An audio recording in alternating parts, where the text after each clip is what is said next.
cámara también. To the joint ECLAC and ESCWA regional webinar on prices, innovation and integration of statistical operations. This webinar is part of the initial activities of the development account tranche 14. And in this opportunity, we have focused on the overview to acknowledge the regional experiences in the new challenges of innovative information sources to collect price data such as scanner data and web scraping, and on the integration of statistical operations in the area of prices. In particular, in consumer price index compilation and price data for the International Comparison Program to calculate purchasing power parities. As you know, this is a virtual meeting that will take place today and tomorrow. On this first day, we will go through the DA 14, and we will deal with the proposed lines of work involved in the work stream on monitoring economic disparities. Tomorrow, it will be regional, since we have different realities and statistical needs on these topics. Please be aware that there is simultaneously translation to Spanish. You know, in the bottom of your screen, there is a small word, it says interpretation. If you press that button, you will have the interpretation. We will begin with the opening, the welcome remarks. So I would like to present the representative of ECLAC Statistics Division, our director, Rolando Campo. Good morning, Rolando.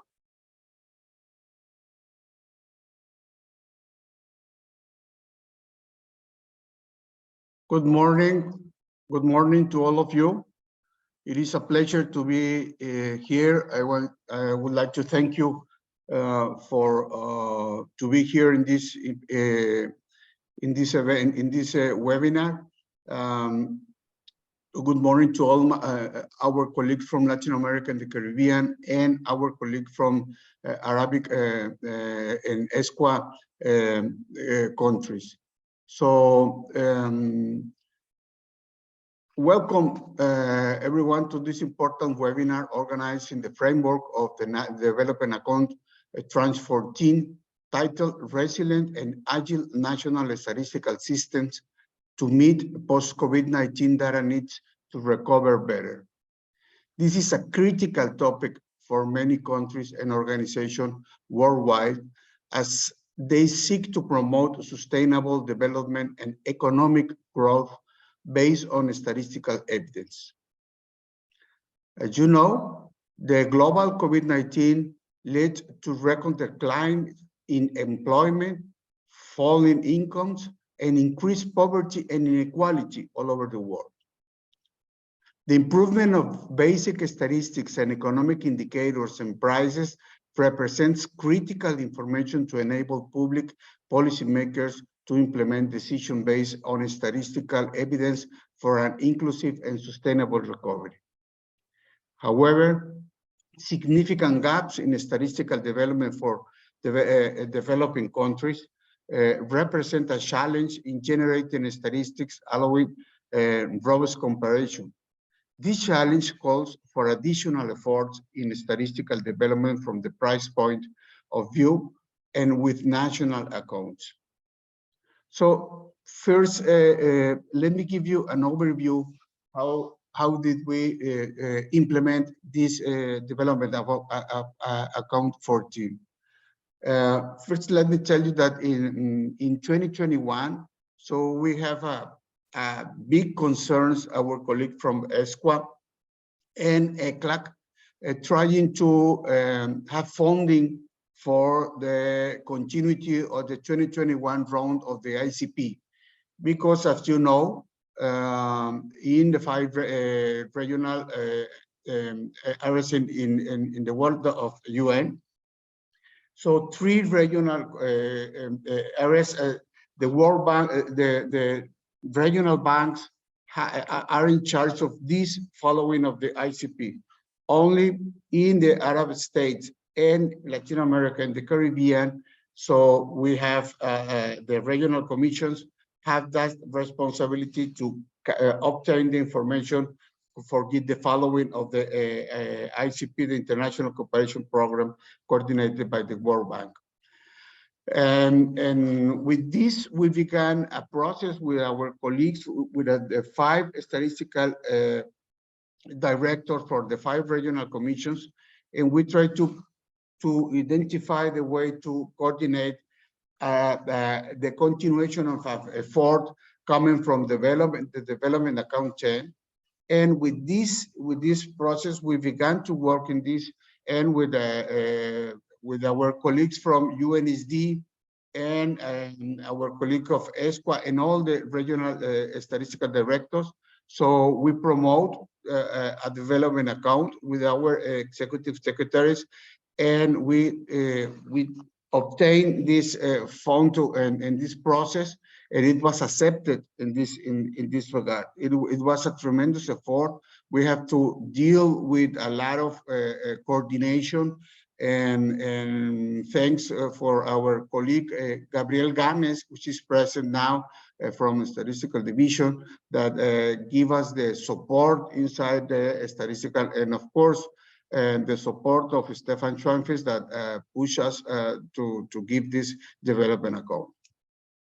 So in this regard, I want to thank Haida Freihat from ESCWA. She's present and is going to give some words in this regard. And as I mentioned, my dear friend Gabriel Gámez from UNSD for supporting us in this development account 14. The experience of Gabriel and support have been priceless in bringing this project together with all the regional commissions. So we are delighted to have a participant mainly from ECLAC and ESCWA regions, and from other regional commissions and entities that are involved in this project, such as national statistical offices, central banks, as well as representatives from UNSD. The World Bank and other international organizations that are going to join us today, so they have the experience and perspectives to share with us at this event.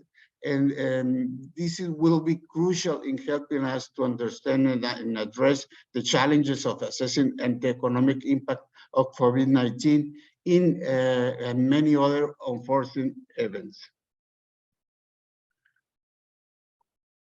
Through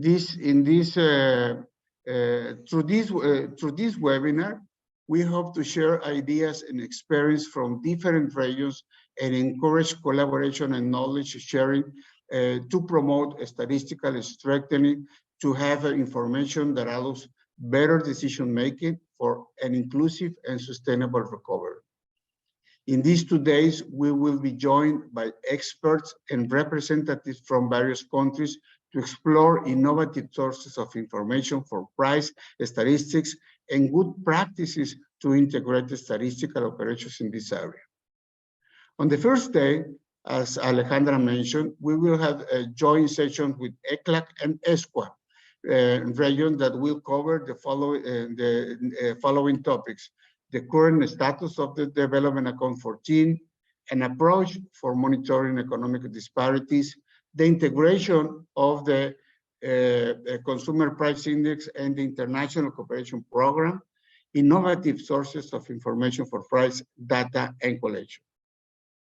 And on the second day, we will have separate session by region, reaching countries' experience on the following topics: the use of scanner data and web scraping as innovative sources of information for price data collection, and good practices in integration of the consumer price index and the international cooperation program statistical operations.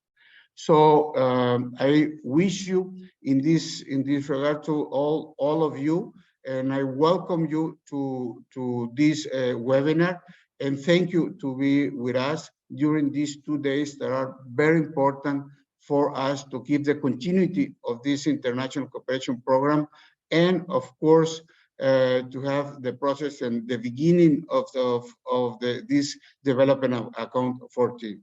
I wish you all the best and thank you. And over to you, Alejandra. Thank you so much, Rolando, for your welcome remarks. I would like to present the representative of ESCWA, Statistics Division, Dr. Haidar Fraihat, the Director of Statistics. Good morning, Dr. Fraihat.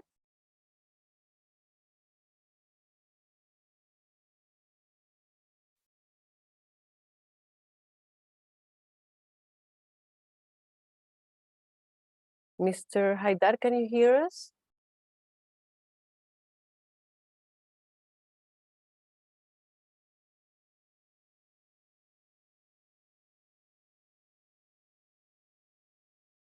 We will find out what is happening with the, oh. Do you hear me?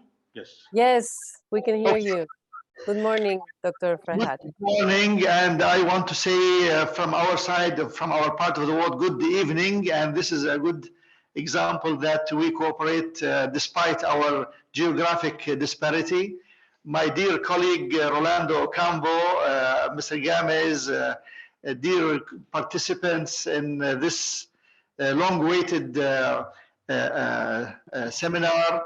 I am very happy to be here among my colleagues, Majda and the other colleagues on this. And I would like to share a personal experience before I go to my statement.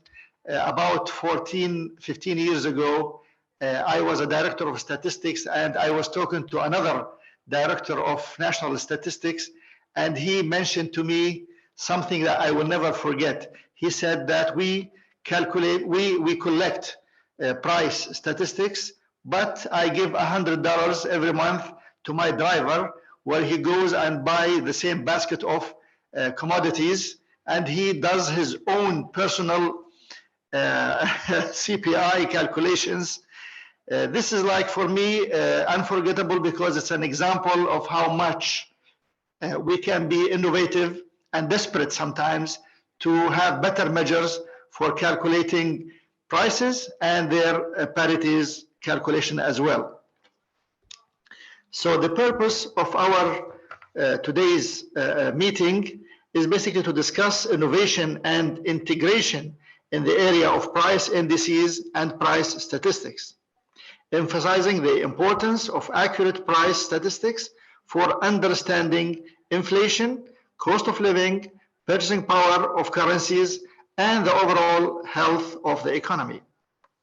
Some of the challenges that currently exist in this area, such as the need for more timely and granular data, and the increasing importance of integrating spatial and temporal price indices to allow for a more accurate understanding of how prices are changing over time and across different geographic areas. Some of the innovative approaches that are being developed by us at ESCWA is to address these challenges, such as the use of big data and machine learning techniques, the development of new types of price indices, and the exploration of alternative data sources as well. The importance of collaboration and coordination, not only at the global level, but most importantly, among stakeholders at the national level, including government agencies, private sector firms, and academic researchers is important.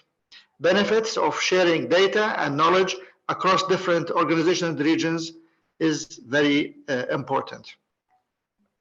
Some of the key topics that will be covered during the meeting include the use of scanner data, web scraping, the development of new price indices, and the different challenges encountered.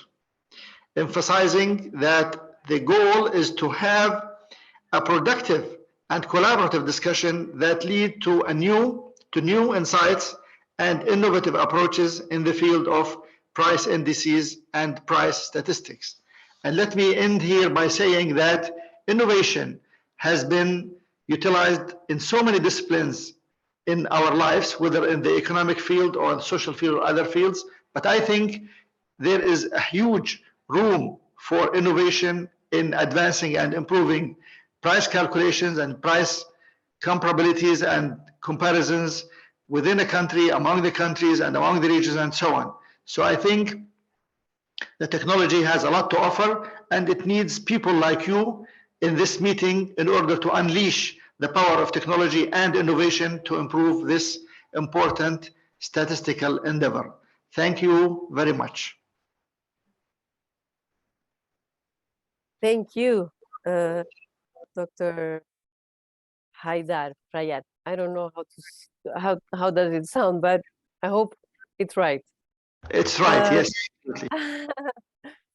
Okay, I would like also to present the representative of the UN Statistics Division, Mr. Gabriel Games, Project Coordinator, Interregional Advisor, who is the Global Coordinator of this project. Good morning, Gabriel. Good morning, Alejandra. I will start my video. Let me know if you can see me. We can see you. Excellent. Dear directors Rolando and Haidar, colleagues and participants, just maybe first to tell you that I'm speaking to you from Zambia. I'm here for the iOS conference for Africa. And actually, a few of the elements that were discussed just now that also cover governance and institutional mechanisms to sustain resilient and agile national statistical systems are discussed by more or less all participants. And I'm very pleased that next week I will be in ECLAC to have a seminar with the colleagues from ECLAC about more or less the same topic. On behalf of the United Nations Statistics Division, I would like to welcome you to this joint ECLAC and ESCWA regional webinar on prices, innovation and integration of statistical operations, organized within the framework of the Development Account 14th Tranche project on building resilient and agile national statistical systems in post-COVID times. The Development Account 14th Tranche, and I will say more later, aims to enhance the capacity of national statistical system to produce accurate and timely data, even in times of crisis, to support evidence-based policymaking for sustainable development. The COVID-19 pandemic has highlighted the need for timely and reliable data to inform decision-making and policy interventions, making this project more relevant than ever. This work stream of the development account, yours, focuses especially on price statistics and price comparisons between countries and across regions. Price statistics are essential for monitoring inflation, estimating purchasing power, and analyzing economic and social trends. However, traditional data collection methods for CPI measures have faced significant challenges during COVID-19 pandemic. In-person surveys have become difficult due to social distancing measures and lockdowns, leading to delays in releasing CPI data and potentially less accurate measurements. To address these challenges, innovative data collection methods such as scanner data and web scraping have emerged. These methods provide more granular price data for more precise CPI measures and can be collected in real time and remotely, reducing the need for in-person surveys, but also probably in the longer run, the data collection costs. Interregional and global collaboration among national statistical offices, international organizations, and other stakeholders can foster knowledge sharing, capacity building, harmonization of methodologies, and innovation, leading to more robust statistical systems worldwide. By working together and sharing best practices, we can improve the quality and comparability of price statistics data essential for accurate cross-country and cross-regional analysis. Therefore, UNSD welcomes this joint initiative from ECLAC and ESCWA. However, if I may add, it is crucial that our activities in the framework of the development account leverage innovative data collection methods discussed and developed through other existing global and regional initiatives, such as the Intersecretariat Working Group on Price Statistics, but also the task team on scanner data of the UN Committee of Experts on Big Data and Data Science for Official Statistics, in short, UN Big Data. This joint event in June that these two bodies will organize in Geneva will provide an excellent opportunity for us from the DA14 also to share good practices and challenges in implementing innovative data collection methods by our beneficiary and target countries.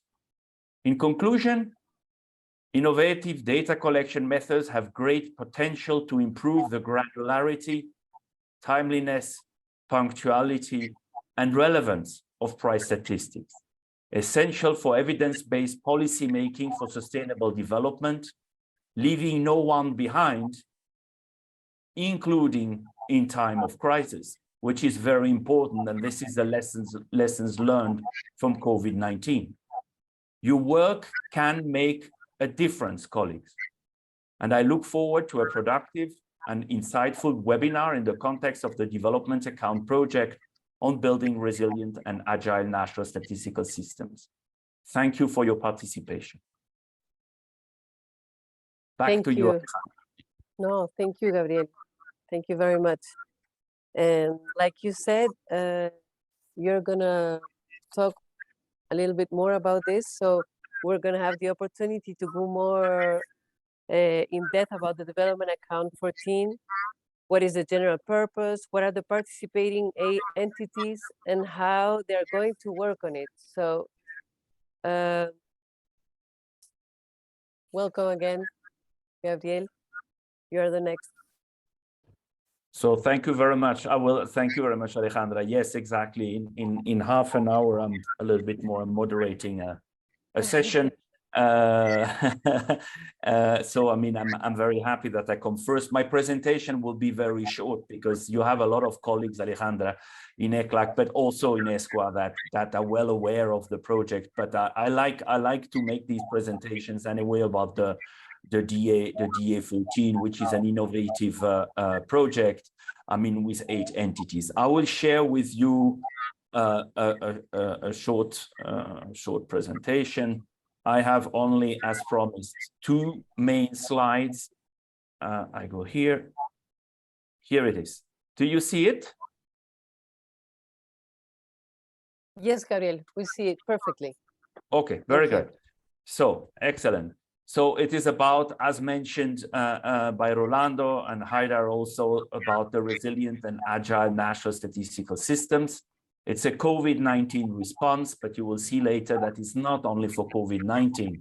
It's for any case of emergency that may happen in the future. It can be, for example, a natural disaster. How we continue to produce the statistics that on one side are requested from us with any new emerging needs when the access to the data, according to the traditional methods, are difficult to obtain.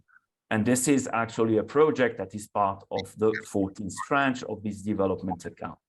Very quickly, because I don't think that all the people want to be extremely informed about how we are working together, but nevertheless, what is the trigger? The trigger of this project is the call of the 75th session of the General Assembly to leverage SDG mechanisms and instruments, including statistics and data, to inform the COVID-19 response and recovery policy. So the objective from that is very clear, is to improve capability of beneficiary countries to meet COVID-19 data needs, to recover better, and enhance preparedness of national statistical systems to respond to emerging economic, social, and environmental needs for statistics and indicators in time of crisis and disasters. And of course, price statistics, as mentioned before, is core. I mean, when we emerge or we leave such a crisis, I mean, we have seen the impact on the prices, for example, recently, which have an impact not only an economic one, but also on the society, on the people. We have the pleasure to work 8 entities, what we call entities from the UN Secretariat together. First, the 5 regional commissions that we also call the regional entities. And then in the alphabetical order, we have the Economic Commission for Africa, the Economic Commission for Europe. We have, of course, ECLAC. We have the Economic and Social Commission for Africa, for Asia and the Pacific. And we have ESCWA that is also with us covering the Arab states. We have 3 global entities also. One is UNEP, the Environment Program. We have UNODC, and we have UNSD, and I have the pleasure here to represent UNSD, and I'm the coordinator of this interesting project. Resources, the initial budget is tiny, but we have really a big hope that we will get more support from outside the development account. So from other partners, for example, that are working with us and are interested to work with us. But also, this is something I'm already trying to work on, to get extensions also from the DA, so that we can go beyond the 3 millions that should cover the year 2022 to 2025. And who knows if we can create a dynamic that we don't have one day a DA 17 or something like that, that would just continue what we are doing with the same governance and coordination mechanisms, because we have developed something that is working extremely well here. External funds, I mentioned, and support from partner organizations. Of course, you can imagine that when we discuss these issues of resilient and agile national statistical systems that could address the needs for data and statistics in times of crisis and disaster, we have different actually domains that are covered. And for our DA14, we have decided all together, because we don't take a decision alone. It's a joint program and we decide things jointly. It takes time. It takes time because you have to persuade everybody that this is the right way of doing things. But once we all agree, we are much faster because we don't have to rediscuss these issues. We have 1 or 2 cross-cutting work streams. The first one is on governance. Can be the legislation, can be the principles, and other things that concern the coordination of the national statistical system, our interactions, and it was mentioned also by Haidar, our interaction with the data community, and eventually also with the users to better understand their needs. We have a second one that is innovation, and this one is also cross-cutting. This one is co-facilitated by ECA and UNSD, and it's about geospatial information, it's about big data, it's about citizen-generated information. How can we better work with this kind of information and increase the interoperability of the data that we are getting from different sources? But this is beautiful, but since it's a DA project, we need, a capacity building project, we need also to apply this to specific domains, statistical domains. And there we have 4 domains that we thought are very important after a crisis, during and after times of crisis. One is, of course, the climate change and disaster-related statistics that is co-facilitated by ESCAP and UNEP. We have also our work stream on monitoring economic disparities, co-facilitated by you, ECLAC and ESCWA. We have also measuring gender and social discrimination that is co-facilitated by ESCAP and UNODC. And the last one, which is assessing the impact of the economy on the environment, that is co-facilitated by UNODC and UNEP. They are co-facilitated. We even didn't use the word leaders or leading, bringing really this idea of working all together, but of course, needing 1 or 2 entities per work stream to take, when needed, this facilitator role in making things move and the implementation. This program, this project is actually, with these different work streams that I just explained, is actually cut or subdivided in two segments. The first segment that will cover the 4 years, it's about sub-regional, regional, and interregional events activities, exactly as we are having now. And again, I want to welcome the fact that we have one webinar that starts with ECLAC and ESCWA together. This first segment that, as I told you, will last 4 years, it's also there to the development and translation. Translation is important because we have listened to the regional commissions telling us everything is in English. Our countries don't understand that. So it's development, but also translation of methodological guidelines, can be existing guidelines that are translated, also new one developed, tools, learning materials, e-learning, etc. We also understand that when we develop this, even if it's developed, for example, by ESCWA and ECLAC together, the outreach goes beyond the region, and probably this is something that will be useful for everybody, all the member states, also beyond the region that is covered by the two organizations. The second segment is that we will identify 15 target countries jointly for all work streams. And for these countries, we will conduct our activities, targeting specifically the needs of these 15 target countries. This is something that will be challenging because we will have to find countries that have the needs to work, for example, on economic disparities and governance, or innovation and measuring gender and social discrimination. These elements will be very important, and for each of these countries, we will establish a very succinct roadmap with specific indicator of achievement. For this segment, I would guess that, that we will start to work after September, October this year. And this one, of course, will be a little bit shorter. We foresee like activities during 2 years or 3. And at the end of our development account project, we will merge all these together and eventually, based on this, develop the methodologic guidelines, tools, learning material, and e-learning. So this is for me the end of my presentation. I hope I was not too long. And if you have further questions, you have the colleagues, of course, in ESCWA and ECLAC that know very well this DA14. But if you feel that you should come to me, here is my email address and you can contact me. You are welcome. Back to you, Alejandra. Thank you, Gabriel. Thank you very much. Very clear.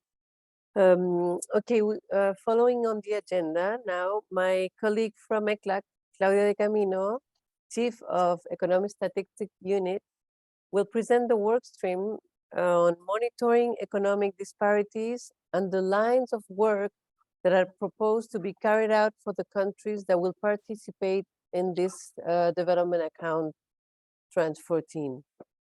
Claudia, good morning. Hi, good morning, Alejandra. Thank you. Thank you for this opportunity, and good morning, good evening to all of you. After the kind words in the welcoming remark and the excellent overview of the DA14 delivered by Gabriel, I would like to refer in more detail to one of the components of this project titled Monitoring Economic Disparities.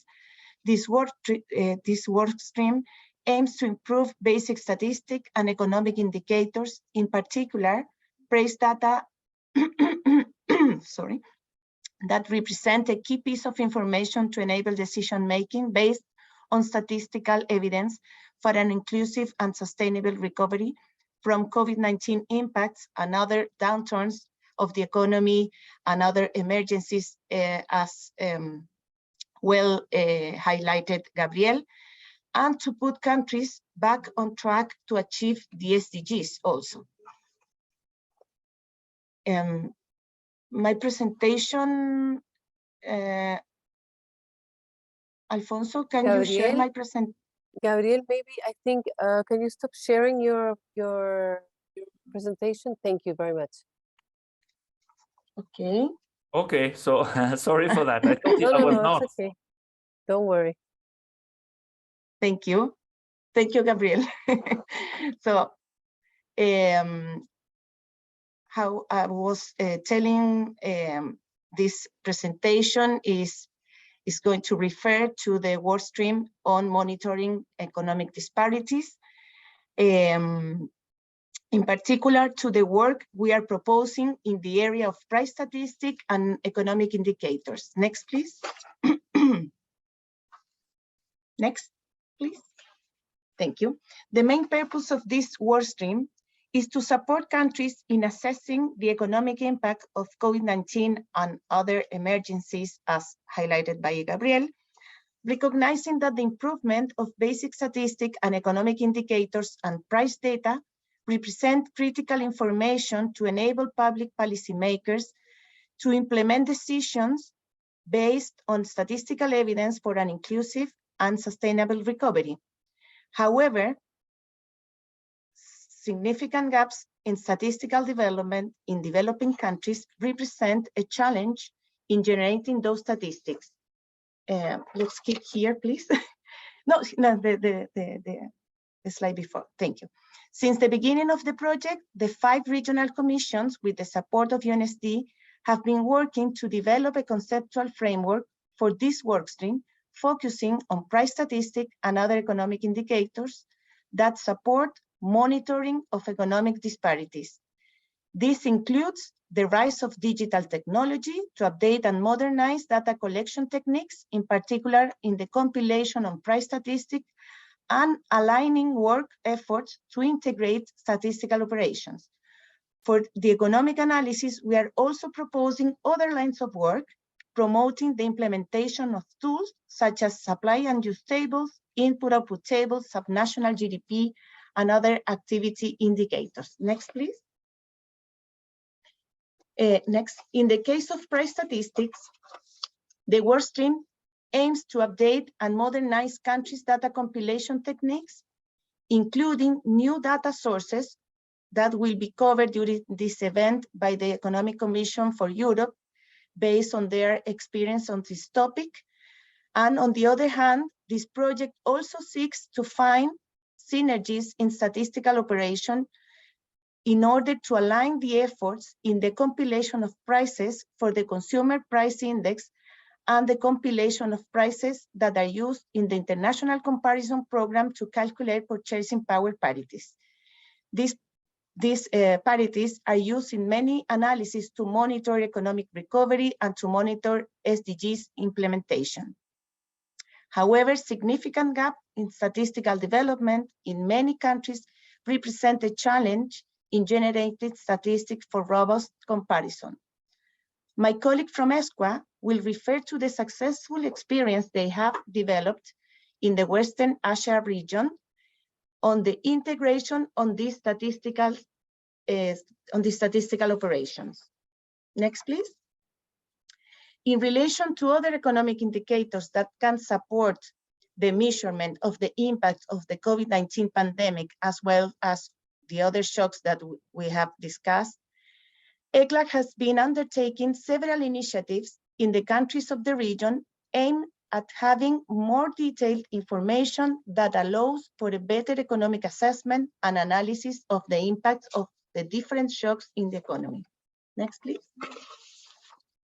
In particular, the information based on supply and use tables and input-output tables allows the study of the interrelationships between economic activities through the measurement of direct and indirect effects on production caused by changes in demand and costs.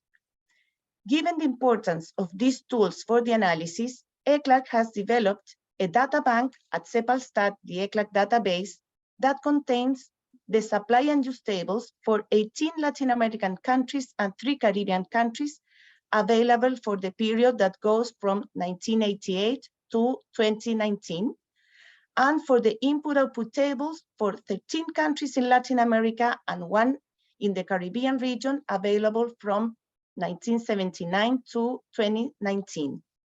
Next, please. At CEPAL-STAT, you can find a dashboard for the supply and use tables and input-output tables, which contains the available data for each country. Next, please. On this site, you will find the information available for the countries of the region that compile this data with their metadata. Next. These are the appearances of this website in which you could see this repository on supply and use table and input-output tables. Next, please. In the same field, ECLAC is also supporting the progress of the working group of the Statistical Conference of the America for the compilation and use of input-output tables. This methodological material will extend and deepen the compilation of this tool in the countries of the region. Next, please. Moving to another line of work, which we will provide more detailed information at geographic level for the countries of the region, ECLAC has developed a database on subnational GDP. Currently, this database contains information for 11 countries of the region and will be soon available on the CEPAL-STAT with subnational GDP and per capita subnational GDP for 9 main economic activities and measured in dollar terms at current and or constant prices depending on country availability. These are all the countries we have available right now with the methodology, the GDP approach, the classifications, the base year of their national accounts, the number of activities they provide, and the regional breakdown. Next, please. Based on the available information of subnational GDP, we can get indicators for economic analysis. For instance, on the chart of the left side, we can see that the regions with the highest level of per capita GDP have the lower average growth rate, and the regions with the lowest per capita GDP have higher average GDP growth. So the convergence is going to happen in some years. On the right chart, we can see the share of per capita GDP by capital regions for 2018 and 2020. And we can see that this indicator has changed mainly for Bolivia and Ecuador. Next, please. From the ECLAC Statistic Division, we are also starting to explore other sources of information for economic analysis, which provide with a greater level of details, and we focus on economic surveys. In this regard, we explore the availability of economic surveys for the countries in Latin America and the Caribbean region, and we found out information on surveys for agriculture, construction, services, tourism, commerce, and manufacturing sector. In most cases, the information available from the country surveys represented more than the 75% of the regional value added of these activities, with the exception of construction, where the availability of information per country reached 58% of the value added of this activity in the region according to national account figures. Next, please. We started to work with manufacturing surveys, reviewing the methodology of the countries that had this information available. We contacted the statistical offices of these countries and discussed with the national teams the details of the information and the feasibility of sharing this information with ECLAC. Once we got the information, we reviewed the international recommendations on manufacturing industry activities to build the dictionaries of variables by country, and we worked on the architecture of the database. We worked on processing and validating the data with a lot of efforts in cleaning, harmonizing variables, and comparing these results with those disseminated by countries, including the comparison with national accounts figures for macro variables such as value added, intermediate consumption, and gross value of production according the available breakdown of national accounts. To date, we have processed information for 10 countries in the region, representing 78% of the regional manufacturing value added, and this information has been complemented with the variables available at the UNIDO database, so that for the macro variables such as gross value of production, intermediate consumption, and value added of production, we count on the information for 96% of the regional value added of manufacturing. This database, this database, which we call VADECON, contains information by type of industry up to 4 digits of the International Standard Industrial Classification, ISIC, and country metadata for these surveys is also provided for the period starting in 2010 to 2021. Based on the information available from this survey, the following indicators were selected to contribute to the analysis of the manufacturing sector, such as gross value of production, value added of production, intermediate consumption, total number of employees, unemployment by sex, compensation of employees, electricity consumption, among others indicators. All of these indicators are available in CEPALstat by activity, but at 2 digits of the ISIC-4. And I would like to emphasize that all this information was validated with the countries for its dissemination, and considering confidentiality issues, it was decided to publish it at 2-digit level. In the following slide, we will see some examples of the kind of information on manufacturing that can be obtained from these statistics. For instance, we can have the structure by country with the share of value added and intermediate consumption over the gross value of production in the left side of the left up side of the screen, or we can see the number of employees in the manufacturing industry, and for instance, adding a category of industry. In this case, we are showing figures for Mexico with number of employees for the whole manufacturing industry and for food products processing industry. On the other hand, we could get data of number of employees by industries for a period of time. In this case, in the left bottom side of the screen, you can see the number of employees, or the shares of employees by industry for Brazil for the period 2007 to 2019. And in the last example, the right bottom chart, we can find data with sex approach. We can see the number of employees in the food processing industry by sex in Mexico for 2013 to 2020 period. In this chart, women are represented by the blue bar and men with the orange one. These are examples for the richness of information that can be obtained from these economic surveys, and the idea is to promote their use in the countries as they provide granular information that will support the analysis by sector of activity, contributing to the availability of statistical evidence for decision making.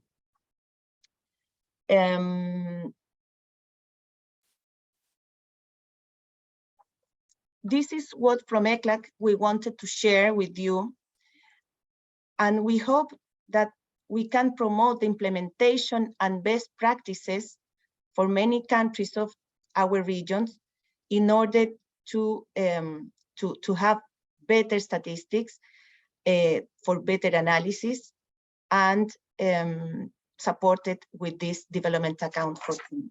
Thank you.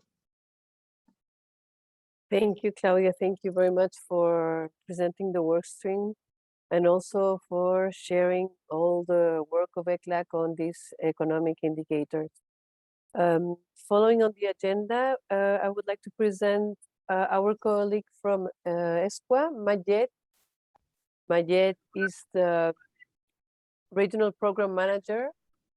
He will tell us about ESCWA's experience in the integration of statistics between the compilation of information operations for the preparation of CPI, Consumer Price Index, and the collection of price information for the implementation of the International Comparison Program. Good morning, Majed. Good morning, Alejandra, and hello to all colleagues and countries participating. So,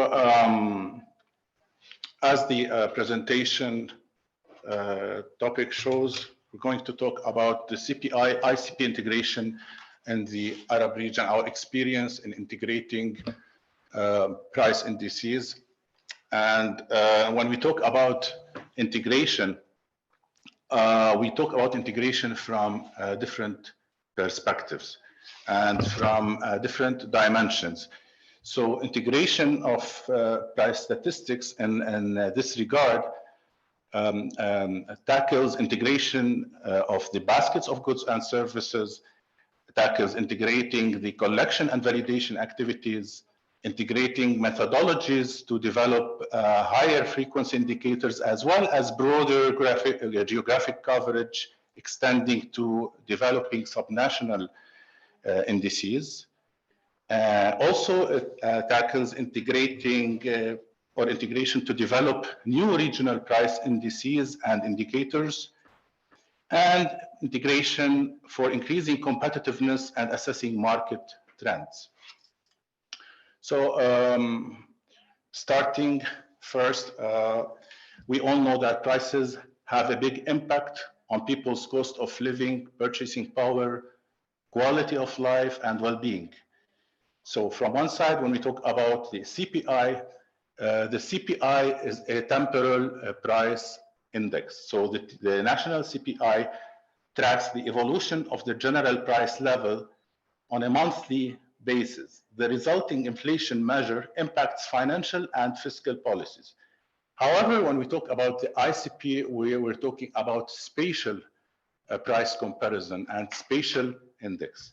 So the PPP provides a spatial index where it tracks price levels between countries in a given time period and compares purchasing powers of different currencies. When we talk about the CPI,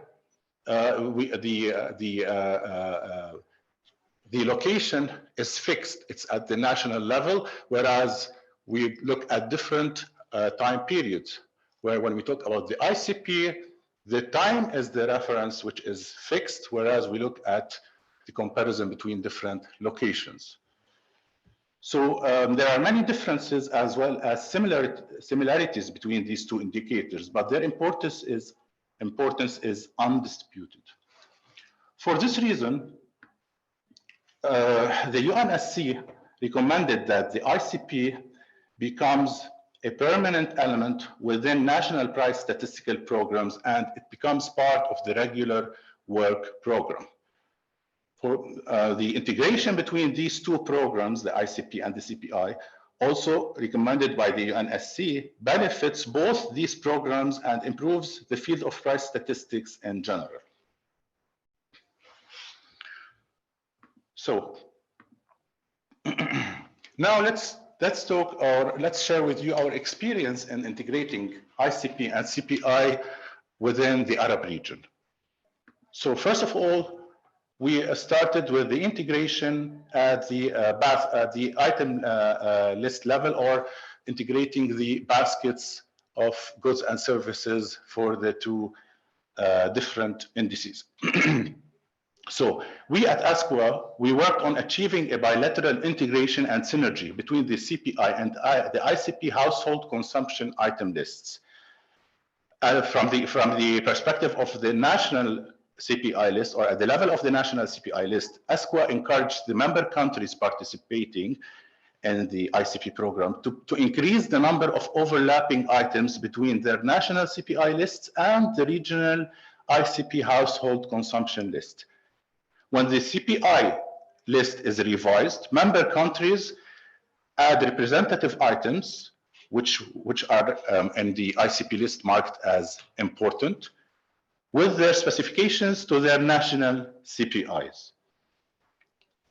At the level of the regional ICP household consumption list, so we also have a basket for the ICP, a regional basket.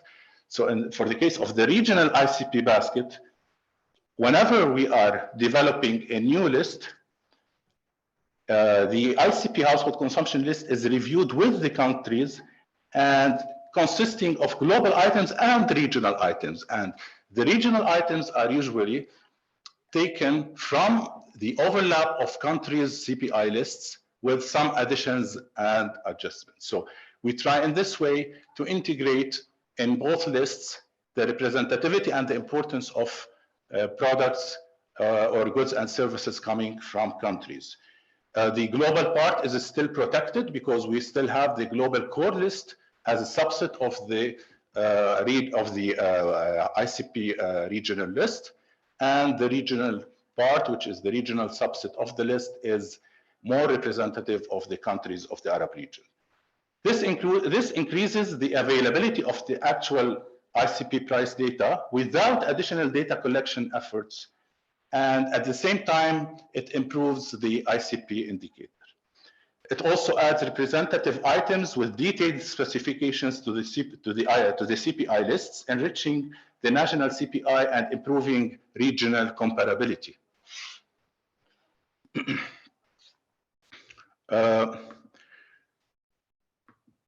Moving to the next dimension, which is increasing the frequency of producing PPPs.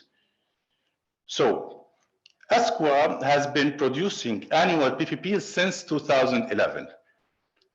How did we start with that? During the global ICP round in 2011, by the end of the round, it was a great success. There were great efforts by countries, lots of lessons learned. Countries were so much involved, and the results of the PPPs were highly adopted and started showing important analysis. So during the interim period between 2011 and the next upcoming global round, which at the time we did not, when it will be conducted, we did not want to lose any of the experience of the countries, and we did not want to lose the institutional memory which we've collected and which we've attained. So for that reason, we decided in ESCWA to conduct a special regional ICP round for the region while waiting for another global round. And this was conducted in 2016. When we conducted this regional round, this allowed us to do an extrapolation and backcasting exercise for calculating or computing PPPs for the years between 2011 and 2016. With the success of this experience, we started applying this and developing it more so that whether we have a global round or we don't have a global round, we will produce PPPs every year, depending on actual data collected, and for the interim years, depending on part or subset of actual data and subset of backcasted or extrapolated data. So as you can see down in the evolution and the arrows down, how we started the extrapolation exercise by extrapolating the 2012 and 13 data from the 2011 prices. And then for 14 and 15, it was a backcasting exercise from the 2016 regional round. The global round was conducted in 2017, and we were we were benefiting from the regional round, which we conducted in 2016. So it actually was very easy for us to conduct with the countries the 2017 global round because they were already active with the collection. And so the extension now of PPP extended to 2020. What we did also recently, we also started after the production of the, or after the conclusion of the 2017, we not only extrapolated data to compute PPPs for 18 and 19 and 20, but also we tried to project to have a forecast of PPPs for 2021 based on available data for CPI, which we had. So why are we doing this? Because this integration, I mean, we could not have done this without the CPI data, because to be able to do this annual PPP computations, we require the detailed CPI data from countries. So without the CPI data, we would not have been able to reach any of this annual series, or any of this success. So here lies the importance of integration, activities of integration of the usage of data and the utilization of experiences and available data for developing more indices, or for increasing the productivity of indices, or for getting higher frequency indicators. Moving forward, we also looked into something interesting. While we were working with ICP and CPI, we realized that we realized that the CPI, which which can give an indication of inflation at the national level, cannot be compared between countries. Why is that? Because the CPI in each country is different from other countries, not only in terms of basket, in terms of methodology, in terms of reference year. I mean, it's totally different in terms of the products that are being priced for the list in each country. They are priced according to representativity for that country. So looking at the regional level, where anyone who's trying to look for assessment, for economic assessment between countries, going and comparing inflation between countries based on their national CPI, this is not much valid. I mean, it's the best option available, but it's not the best comparison. So to improve the comparison, or to reach comparable inflation between countries, we need to look at harmonized consumer price index. So what we did here, we looked at the HCPI methodology, which requires comparable baskets of goods and services between the countries. So as we said, in order to enable the otherwise impossible accurate comparison of inflation between them. So we looked at the different CPI lists of countries. We started with a pilot project. We got the different national CPI lists of countries, and we started observing them. So, so we took the elements of temporal comparison and representativity from the CPI lists and combined it with the elements of spatial comparison and comparability from the ICP lists, so that we reach the HCPI, which can give us a spatial comparison of inflation, or spatial comparison of price changes, and at the same time representativity and comparability between these lists, which means comparability and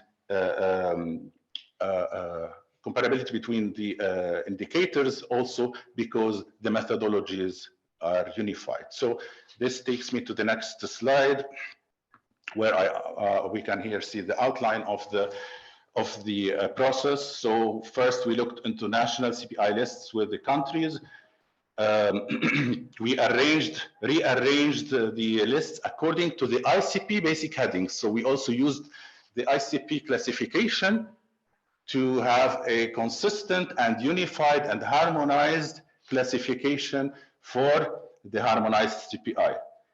Again, also we looked at removing the comparison resistant area items and removing the non-monetary items. And so in addition, we removed any incomparable items between the countries so that the harmonized CPI list would become as much comparable as possible. And then we moved on with the countries and training them on a unified computation methodology. So the countries had to use the same method and the same methodology for computing the CPI. And we also decided on a reference based on the on a consistent base year, which all the countries would use for this. So we had a consistent and unified methodology, a consistent and or similar base year, and also on top of all, we developed a tool where the countries, it would be easier for the countries to just input the data which they have, and the tool, the Excel tool, can calculate the harmonized CPI directly, so to ensure that no mistakes are being done at the national level. And here we have to also highlight that this did not require any data to be collected, because the data, of course, is all available for the historical years. And the weights here used, the weights are expenditure shares updated annually and taken from the ICP's MORIS. So you can see here as well, for developing this harmonized consumer price index, there's a lot of integration between the ICP and the CPI in terms of the price data and in terms of the expenditure data, which is very important for not only the annual weighing, but also in the classification process. I moved to another dimension where the integration was also used to develop subnational PPPs. So the price level differences exist even in the same country. So while we were working also on ICP and PPPs, we looked at the United Arab Emirates, and of course, all of you worldwide, you know, the UAE, and they have 7 Emirates. You've heard of Dubai, you've heard of Abu Dhabi, you've heard of different Emirates. Now, believe it or not, every Emirate in this country, it's like a sub-country, because each Emirate has different price levels, each Emirate has different consumption patterns, the population, the demography is different in each Emirate. So we looked at the local currency and we realized that the Emirati dirham does not have the same purchasing power in different locations. So if you go to Abu Dhabi, it's the most expensive, and then the money or the dirhams in Abu Dhabi would not buy you the same amount or the same basket which the dirham could buy you in Sharjah, which is cheaper. So the local currency does not necessarily have the same buying power in the different regions of the same country. So this exercise, and we conducted it in 2015, we produced the first round of subnational PPPs for the United Arab Emirates. And how did we do that? We started from their subnational CPI lists, because they also had subnational CPI lists because of the difference in consumption patterns and different price levels. And each emirate had different representative items. So the basket differed a bit from an emirate to the other.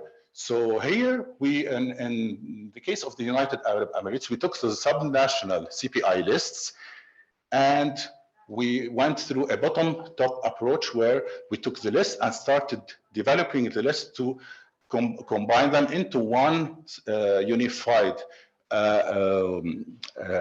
household consumption list for the Emirates, which could be used for the computation of subnational PPPs. These special surveys were all the same. And then we received the data. And then the most challenging part was the national accounts part, where we had to get the expenditure for the expenditure pattern for each emirate. This required some additional efforts, and it was a good exercise. And the results were very interesting and highly appreciated. So this is also another example of integrating ICP and CPI at the national level. One more thing to talk about also regarding the integration is not only improving the collaborating in terms of improving CPI and ICP data collection, no, but also in terms of validation tools. So some member countries like Palestine, they have borrowed the ICP household consumption validation tool and applied them at the level of the national CPI to increase the validation of their CPI data. Also, at many times we used to have temporal versus the spatial comparison. So in terms where countries had CPI data, ICP data for consecutive years, they used to assess by comparing the temporal changes they have from the CPI with the temporal changes they are deriving from the ICP lists. And this also at many times could pinpoint to many discrepancies and corrections. These validation tools, such as the minimum maximum price ratio and variation coefficient, which are available in the ICP tool, assisted in reviewing and validating price data and increased the accuracy of the produced CPI and inflation measures.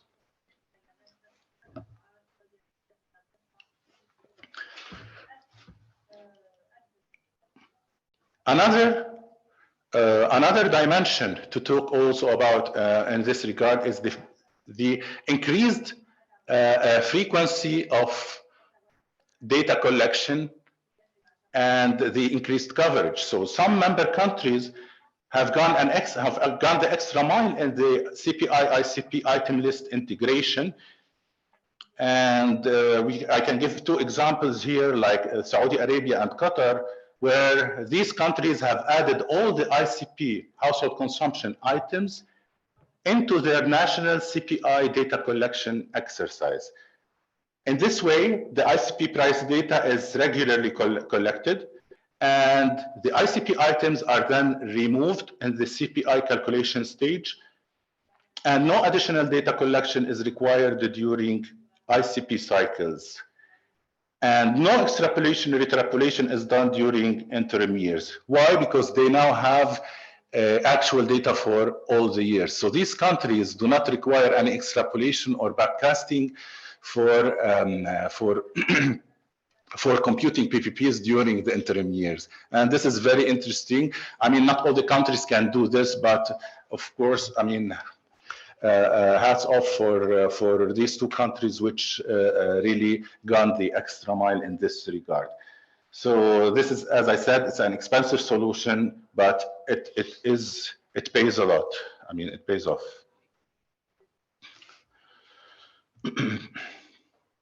Now, last but not least, the integration of spatial and temporal price indices can help a lot at the micro level as well. So spatial and temporal price indices provide important information on price dynamics, but they do so separately. Integrating these two types of indices can help provide a more complete picture of price movements and the underlying factors driving these movements. For example, let's consider the price of a particular good in two different regions. If the price of this good is higher in one region than the other, a spatial price index can help identify this difference. However, if the price of this good increases over time in both regions, a temporal price index can capture this change and give an indication. So integrating spatial and temporal price indices can help identify whether the price increase is due to spatial or temporal factors, which means, is it due to internal or external factors? For instance, if the price increase is due to a common factor affecting both regions, such as a rise in input costs or a change in consumer demand, then the increase may be driven more by temporal factors. On the other hand, if the price increase is unique to one region, then it may be driven more by spatial factors, such as differences in transportation costs, local competition, or taxes. So, by understanding the spatial and temporal factors that contribute to price changes, policymakers can make more informed decisions on economic policy, such as setting interest rates or implementing subsidies.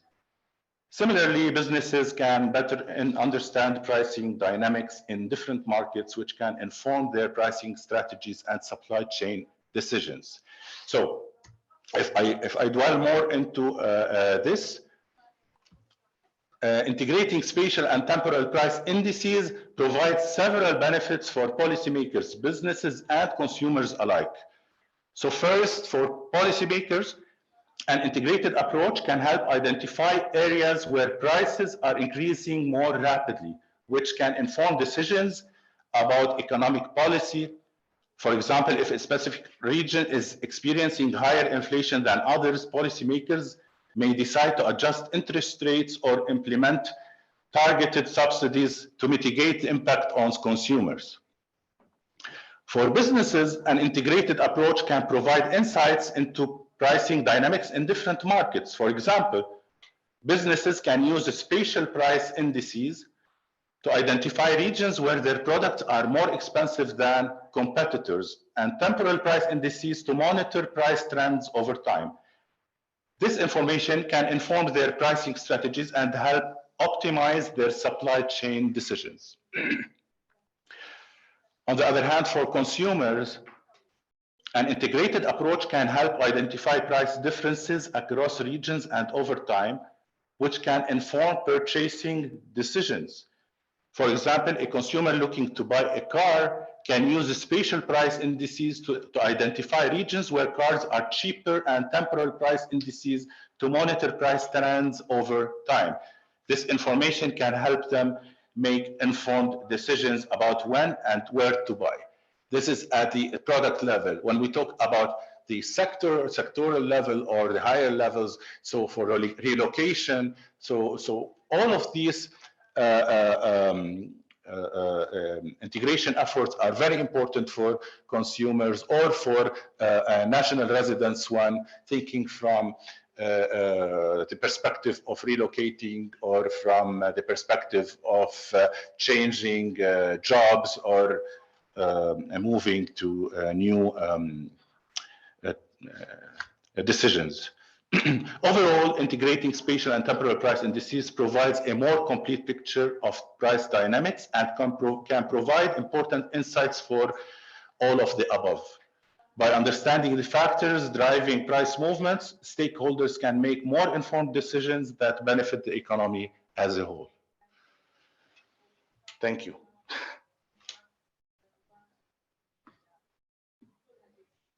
Thank you very much, Mayed. Very interesting, your presentation, really. Very interesting.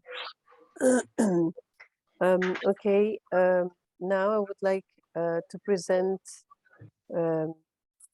Mr. Karsten Boltzen from United Nations Economic Commission for Europe. Our colleague Karsten, he will refer to the experience in the European region on the different sources of information used in collecting prices. Good morning, Karsten. How are you? Good morning, and thank you. Let me first try to share my screen.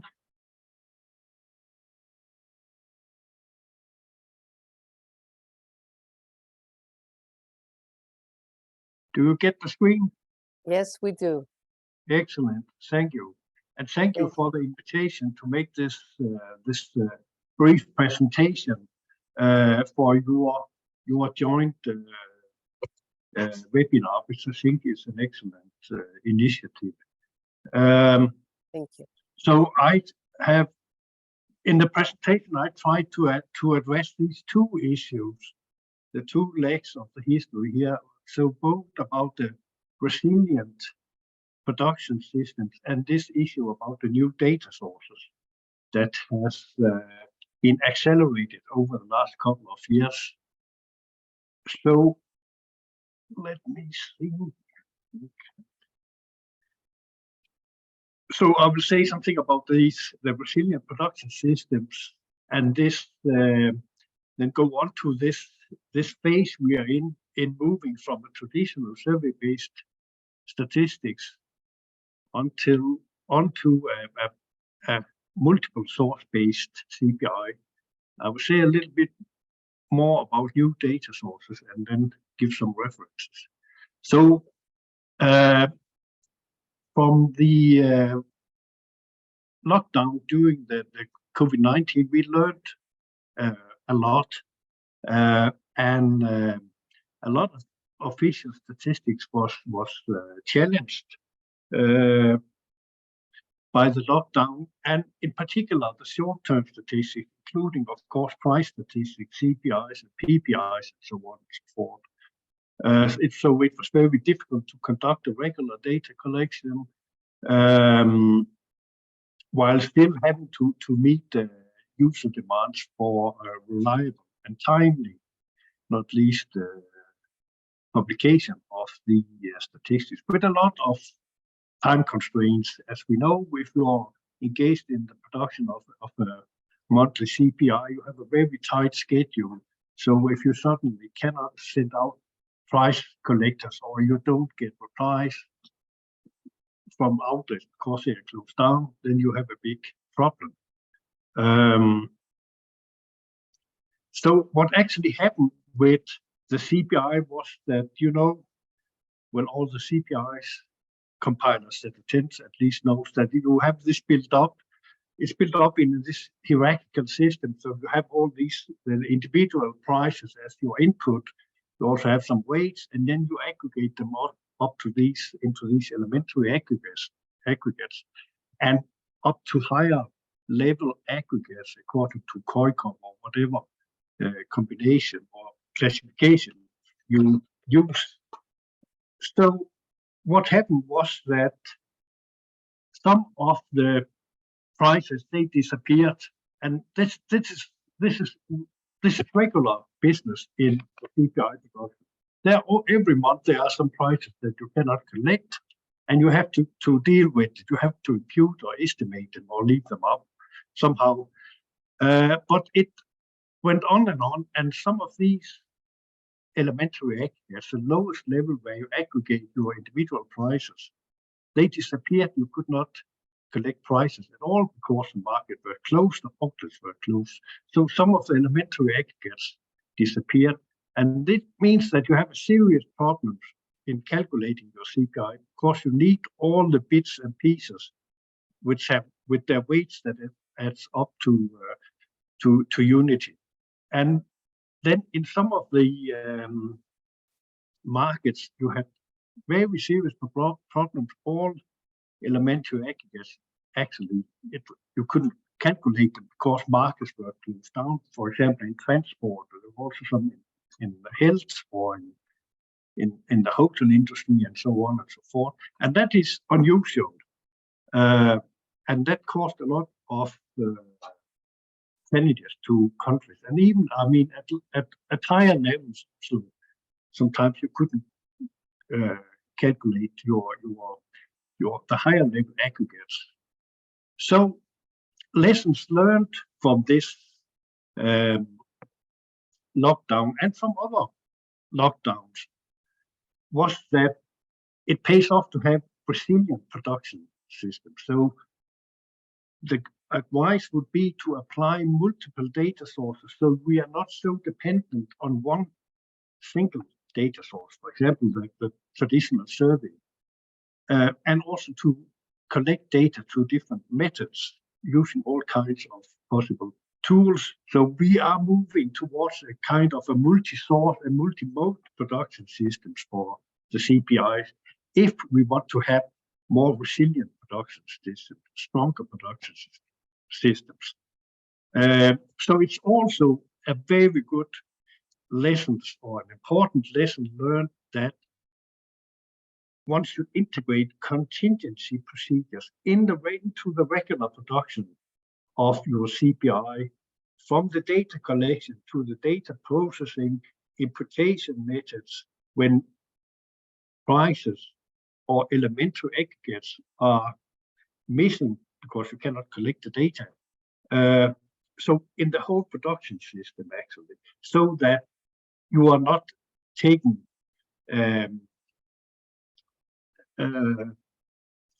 empty-handed, but you have documented procedures that you can implement when we have these occurrences.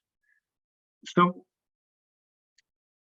what happens now with moving to this multi-source based CPIs is that we come from this very traditional survey-based type of statistics, and we know that we have very well-defined sample of outlets and products.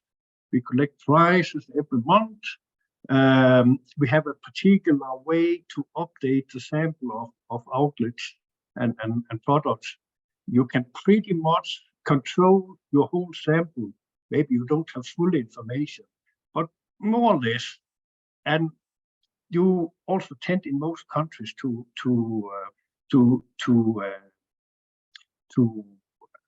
check and to validate individual observations, and you use quite a lot of time on it.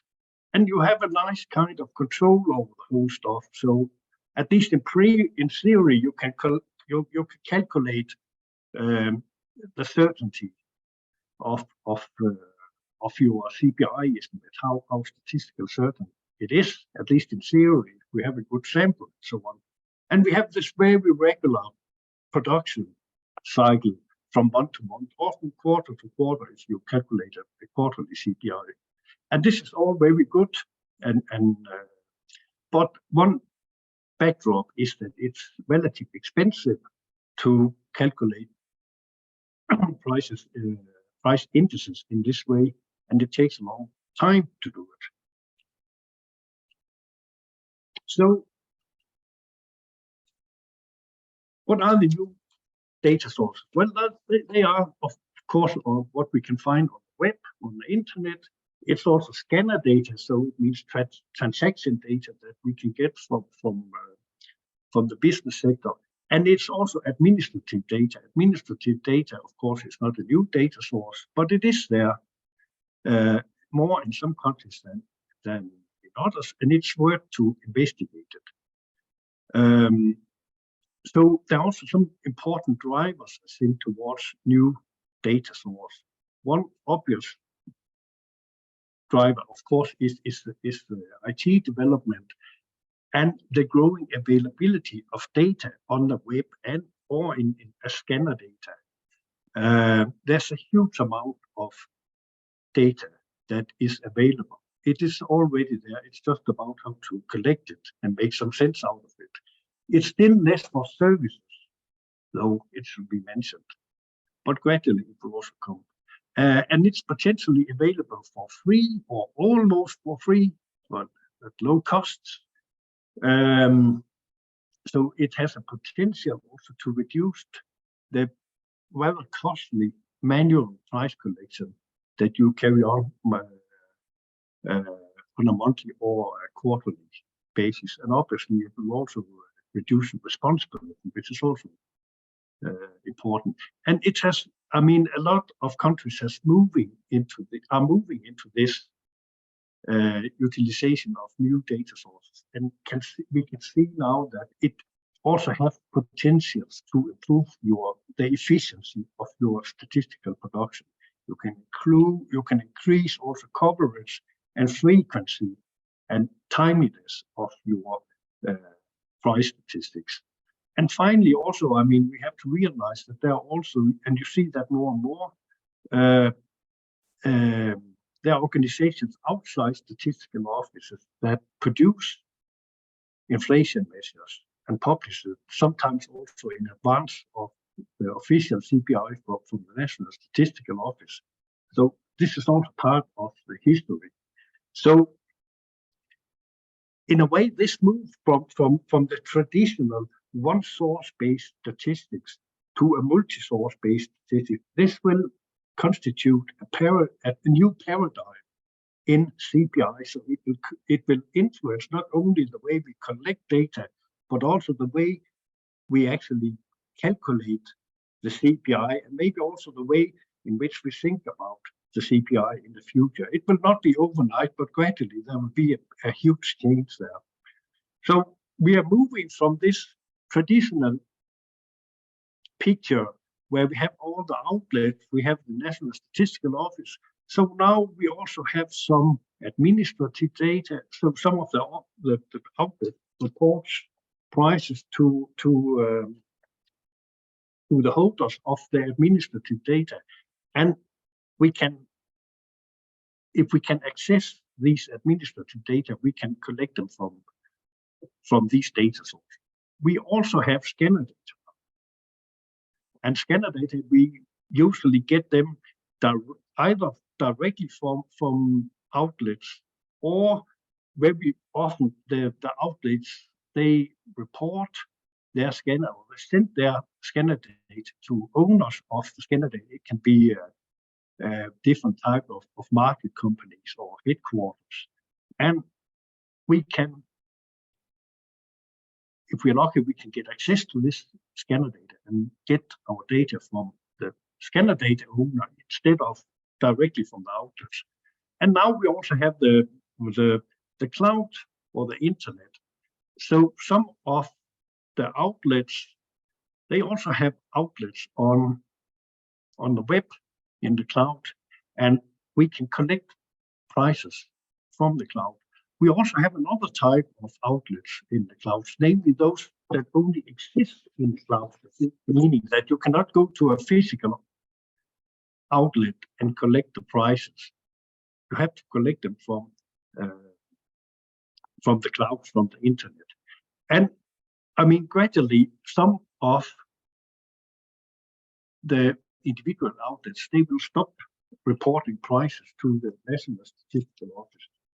So we are moving from this very nicely defined one source-based statistics into this multi-source-based statistics, which is a little bit more messy, and you have to deal with a lot of new challenges in the Statistical Office, collecting data in different formats, integrating them into something that makes sense, and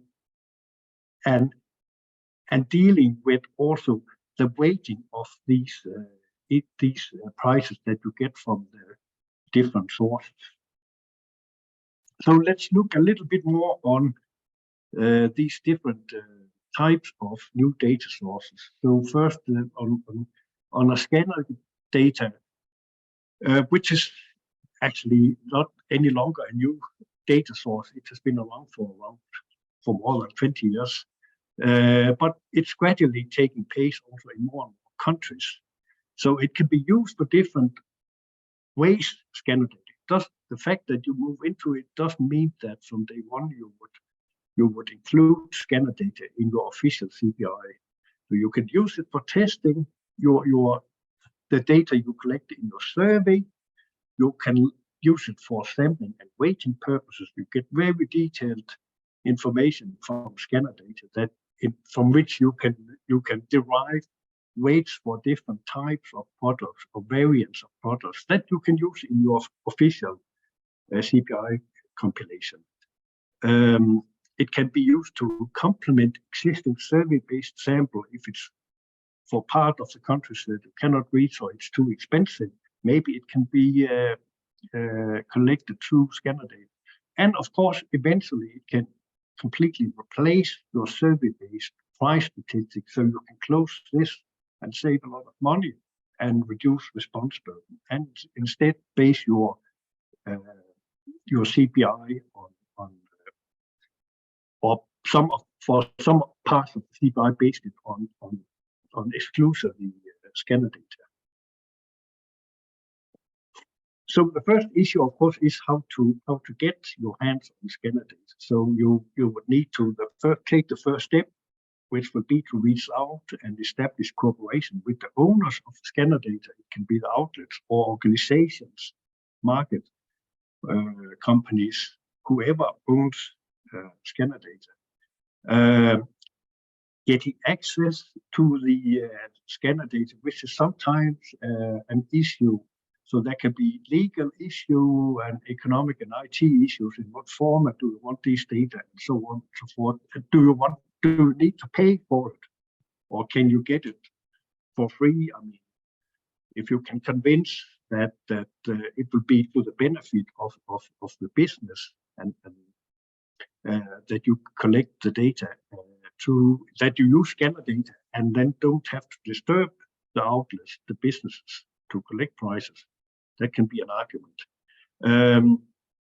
And of course, consider risk and whether you get into a kind of dependency. You get very dependent on these owner of scanner data. So it has to be insured, because we cannot play with the safety of the CPI, and that you have to be sure that we can collect and use the data source also the next month. So usually, I mean, in scanner data, you get quite a lot of information about time and outlet, maybe also some regional or geographical indicators and product identifier, and then description of the product sold.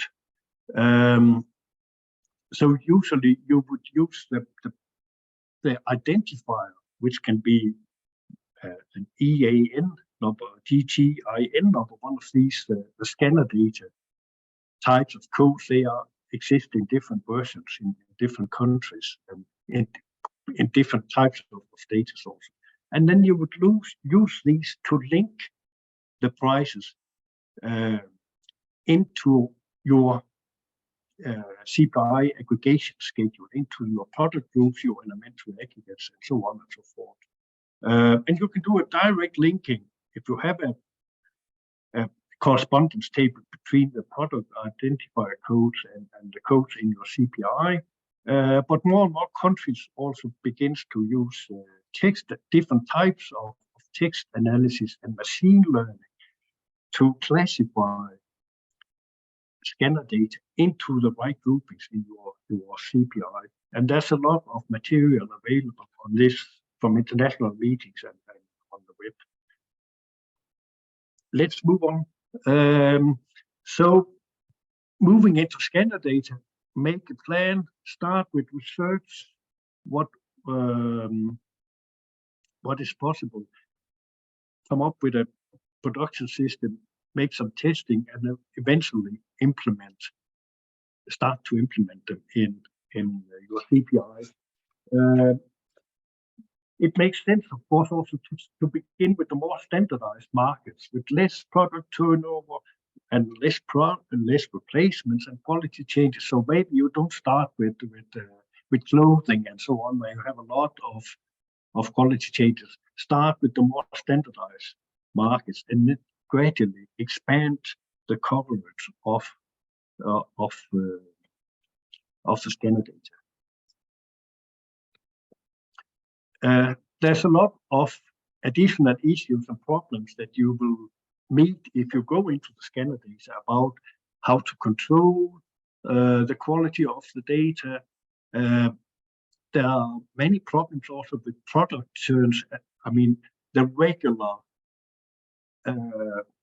entering and exiting of the market of individual products. So every month there you will have new products coming in on the market, and other products will be leaving the market. So you have to deal with that, find a way to deal with that. And this is also why at the beginning, as a first step, it's easier to start with the more structured, the more standardized markets. There's a problem also with so-called relaunches, where the same product is launched with a new scanner code. So if you just put it automatically into your calculation system, it will treat it as a new product, but if in effect it is the same product, so it has a tendency, if we disregard this, to give a downward bias, because many of these products are entered with a higher price, and we miss this if we treat it as a new product and just link it into the CPI. So this is one of the cases that one have to deal with if you use scanner data. Aggregation over time, of course, with scanner data in principle, I mean, you can get them once a month, or you can get them every week or even daily from the owner of the scanner data. And if you get high frequency scanner data, this is very valuable, of course, and maybe it can cover all days for your CPI, for the whole monthly CPIs, but then you have to aggregate them across time, the individual prices, which also can be a challenge. And of course, you have to reconsider your calculation formulas.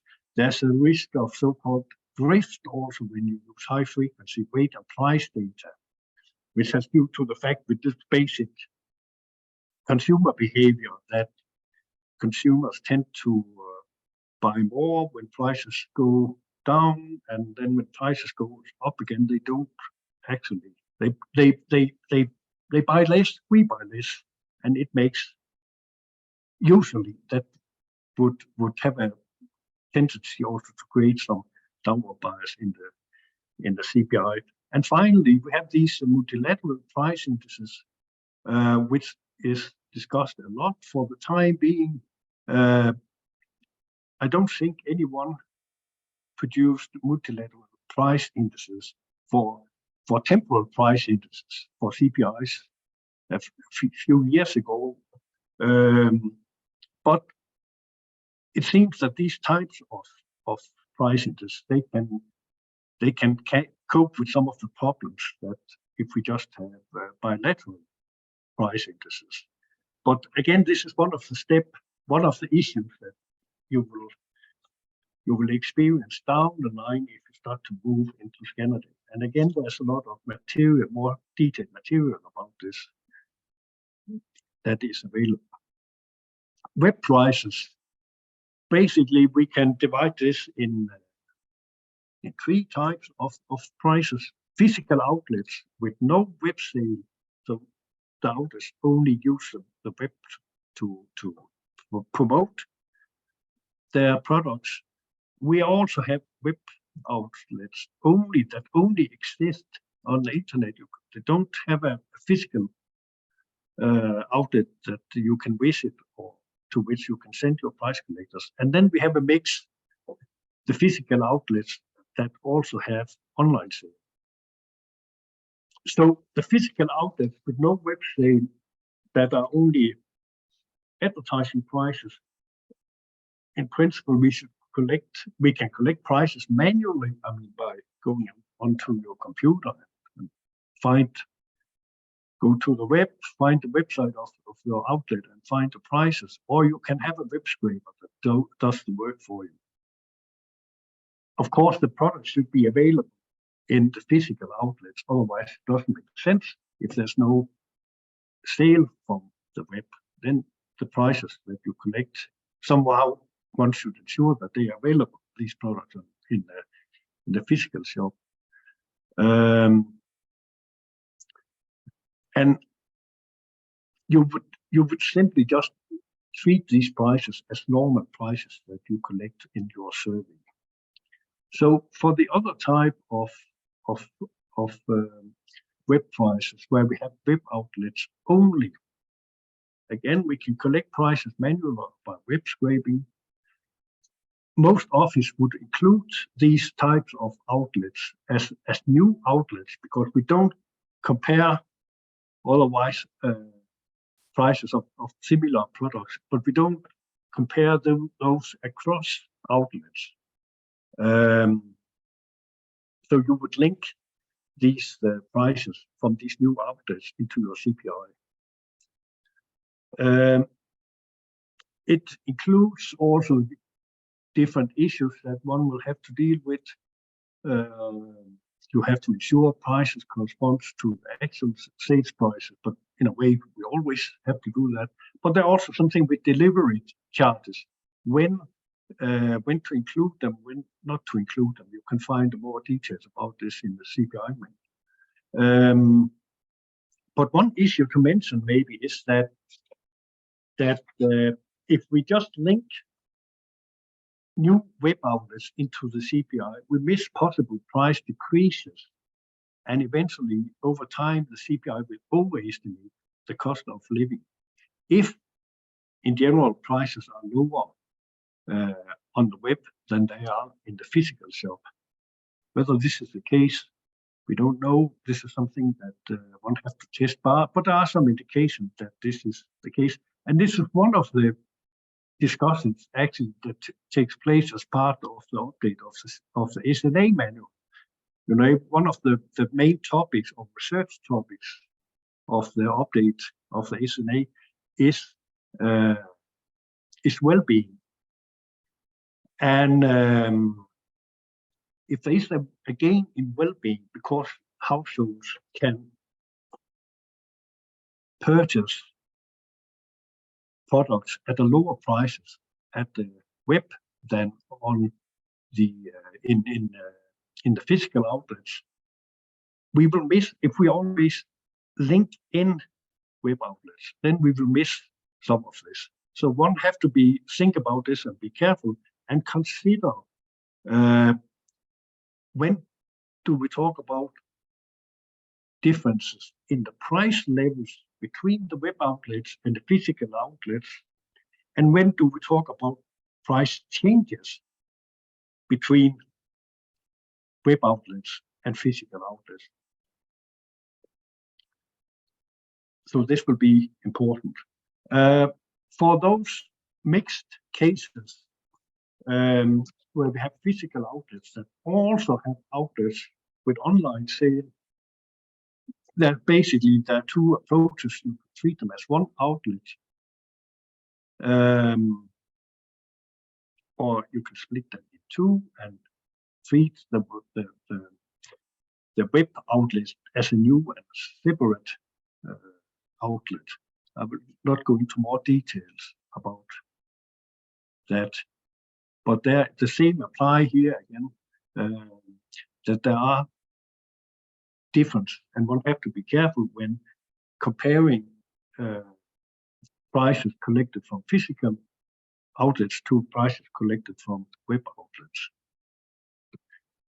So what we need to have in mind here and be very clear about is this, what we call and what the CPI manual called the product offer definition. So this is exactly the identity, that the unique unit that we try, of which we try to measure the prices over time. So there are three dimensions: the time when the product is purchased, the outlet where it's purchased, and the product itself, the identity code or whatever description of the unique product. So this is usually what we say constitutes the product offer this definition, these three dimensions. But maybe also the collection mode matters. At least this is something that one has to be very careful about. So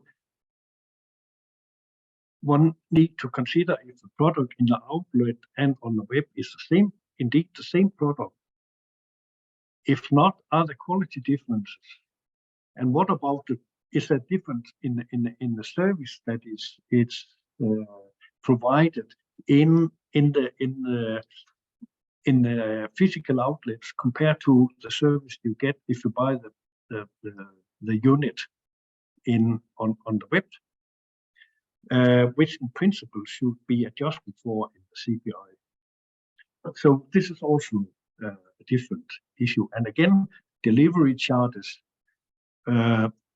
It's important there to ensure documented and consistent treatment. It's very easy to find ad hoc solutions from product to product, but at the long in the longer perspective, it pays off to have a consistent and documented treatment.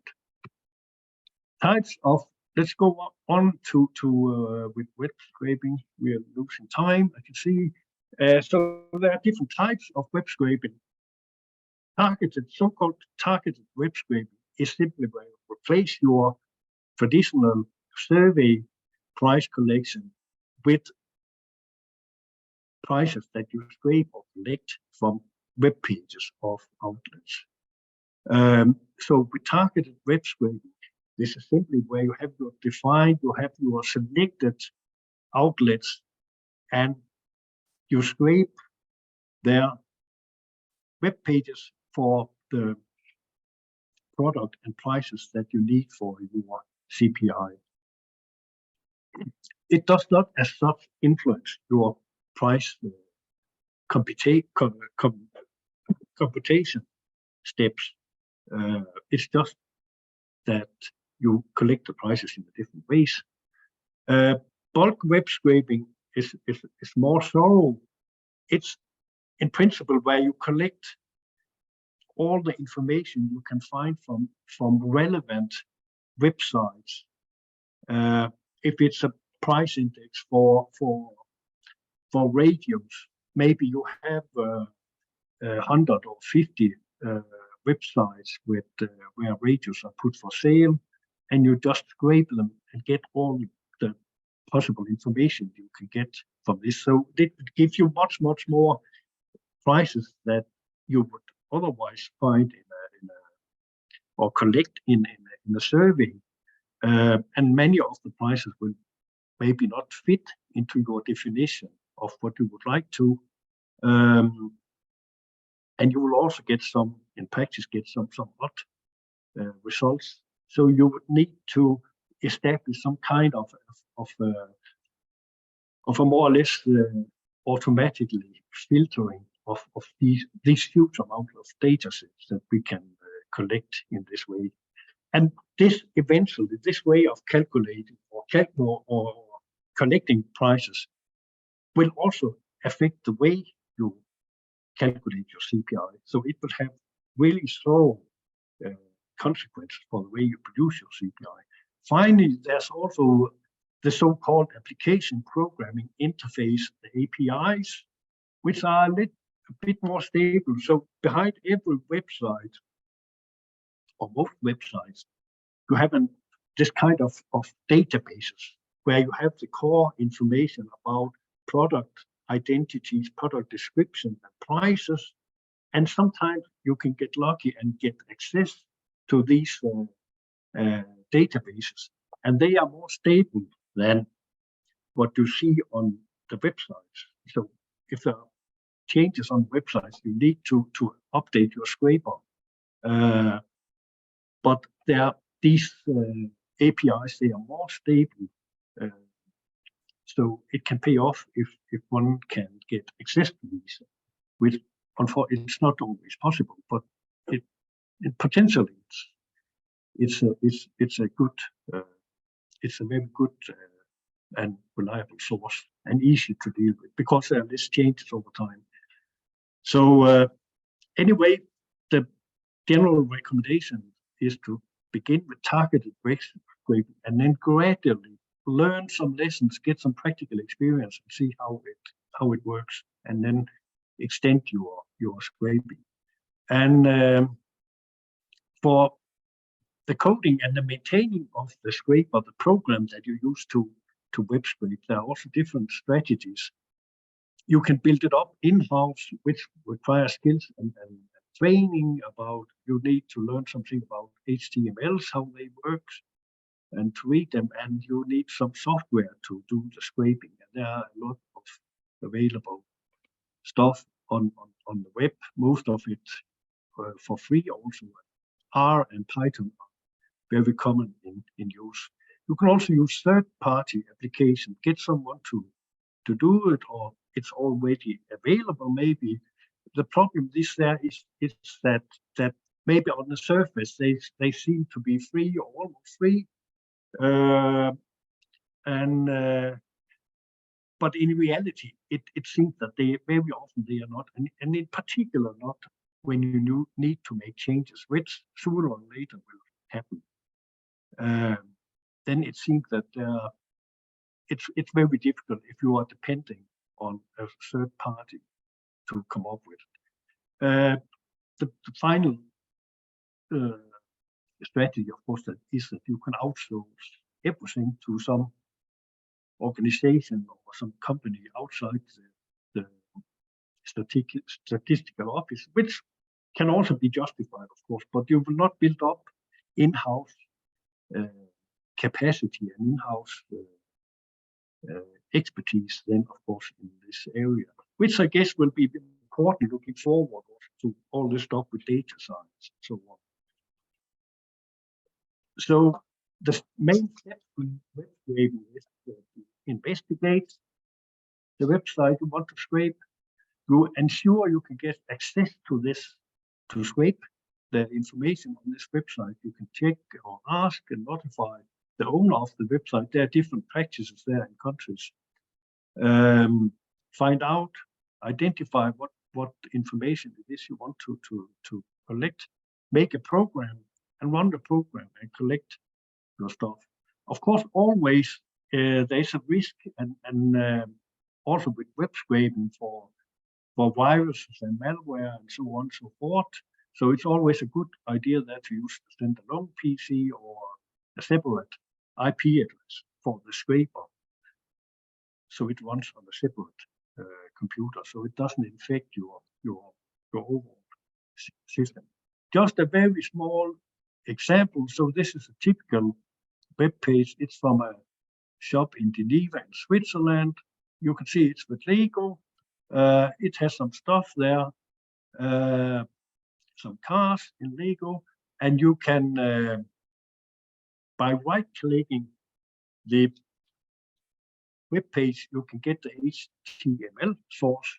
You find where are the information I need, and you can see with this, we want to collect the prices on this black car. It's a Chevrolet Camaro Z28. Okay, it's here. You can find it in HTML, and you can also find the price under a tag called general price, 189 Swiss. And you can find it for the next, for the Porsche, the same information.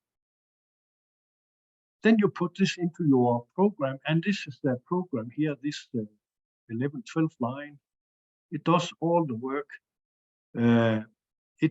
For a program, it takes very little time to do this. I made this myself, and I'm not a programmer.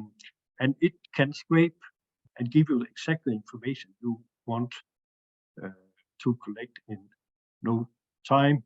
So there are all kinds of software available on the web that can help us to do this kind of web scraping. And the alternative would have been to send a questionnaire or to send a price collector to this outlet in Geneva to collect all these prices. And here we can run it each day if we want, or we can just run it 2 times a month for almost zero cost. Administrative data, we just very quickly. I mean, it's different from country to country, but once collected, it's a good principle actually that we should not, the national statistical system, we should collect the same information twice. So if information is already available somewhere in the system, it's a good principle not to collect the same information once again, but try to get your hands on this information. And administrative data offer, in some cases, very good coverage of what we are interested in, and they are often available in controlled or semi-controlled and subsidized markets, including energy, transport, cars, motor vehicles, because they're heavily taxed, health, housing, education, insurance, and so on and so forth. So there's a lot of potential gains in administrative data to be utilized. Take a look at at what is available of administrative sources. Can you get access to it? Can it provide useful price information for the CPI? Can we get access? Make test, research, and eventually implement.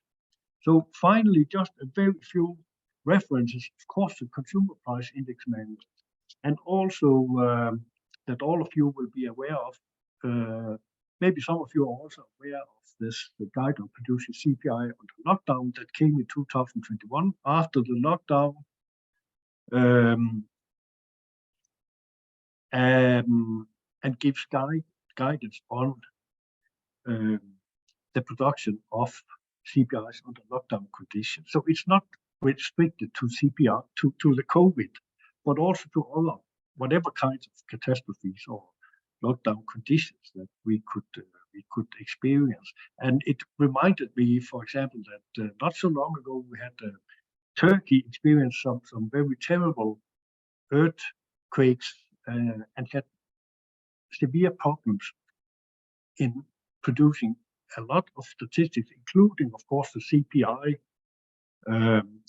So this guidance there gives some recommendations on what we can do if we don't have access to the usual data sources. And of course, recommends also that we build up resilient production systems based on multiple data sources.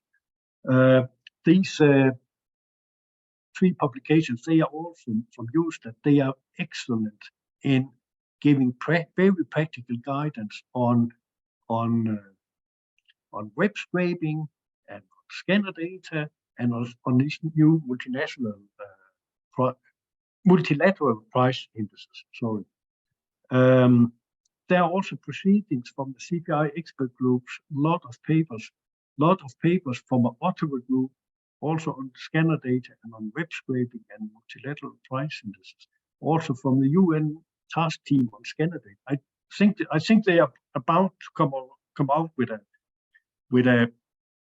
practical guidelines on scanner data. It's not out yet, and I have asked them if they could make it available, but they just in the editing phase now. So, but it should be available soon. And then, of course, we have the upcoming CPI expert group meetings in Geneva in June, where there will also be many papers and presentations on new data sources. I would also say that, I mean, many of you know much more about this than I saw also. Vladimir Miranda from the Brazilian Institute of Statistics and Geography attended or joined this webinar, and he produced a very excellent collection of very concrete guidelines on scanner data and web scraping. I don't know if this is as part of the UN task team on scanner data that Vladimir has produced this. But this is also some. I don't know if it's available from somewhere, but you could contact Vladimir to hear more about this. So this is all from my side. Thanks. Thank you very much, Carsten. Okay, before we go to questions and comments, we would like to have a picture of everyone. So you will see a question to ask if you want to be a panelist. Please say yes in order to be able to have everyone on the picture. Okay, I'm looking at the chat and I see from Donald Estuardo chat. Yes, we will share this meeting. It's also answered online. You can find the link there, so you can get the information about this meeting, all the recording. Then there is another one from Ecuador. Good morning, in the context of the integration of price statistics, unifying methodologies would facilitate the comparison between countries. However, how to proceed if the productive structure, economic sector of a country differs drastically from others? In addition, unifying methodologies allows for comparability. What calculation formulas are the most relevant for a statistical operation? Mayet, do you think you can help us answering this question? Since you share with us the integration of CPI and ICP on your region? Yeah, Alejandra, sorry, I missed the question. Can you just please? Sure. It says, in the context of the integration of price statistics, unifying methodologies would facilitate the comparison between countries. However, how to proceed if the productive structure, economic sectors, of a country differs drastically from others? In addition, unifying methodologies allows for comparability. What calculation formulas are the most relevant for a statistical operation?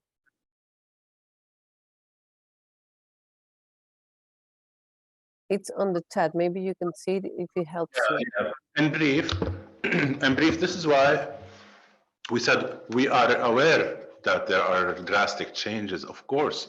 This is why when we talk about integration at the regional level between countries, for example, as in the terms of harmonized CPI, we need to harmonize the methodologies so that the methodologies and calculation method and also all the process should be unified and harmonized. So to eliminate any differences between existing national methodologies.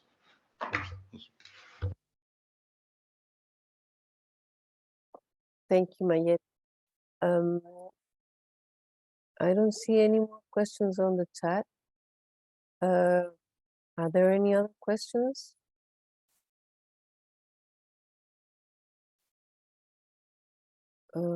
Yes. Thank you very much for the one from the presentations. Okay, there is another one from David Boko. Thank you very much for the webinar, from the presentation on CPI ICP. This is you again, Mayet. The harmonization process narrows down the basket of goods and services.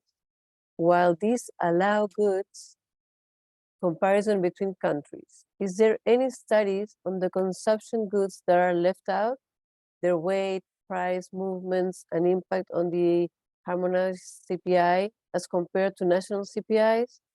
If they are not much different, then the national CPI would still be better to monitor price dynamics in national contexts, and the harmonized will serve only for international comparison. What are your findings on such analysis? I'd like to clarify here that when we talk about the harmonized CPI does not substitute the national CPI. The national CPI stays in place. However, the harmonized CPI definitely will have a smaller basket than when compared to the national. And yes, the weights will be adjusted accordingly. So if products and services or goods and services are removed, the weights are adjusted accordingly. So when using the comparison between countries or inflation or price comparison between the countries, or I mean the comparison of price changes between the countries, then we refer to the harmonized CPI, whereas at the national level, we stick to the national CPI. So one does not delete the other, or so, I mean, one does not replace the other. Okay. Is there Juan Isaguirre is asking, is there a document that they can have that everything is explained, process? Maybe you can share.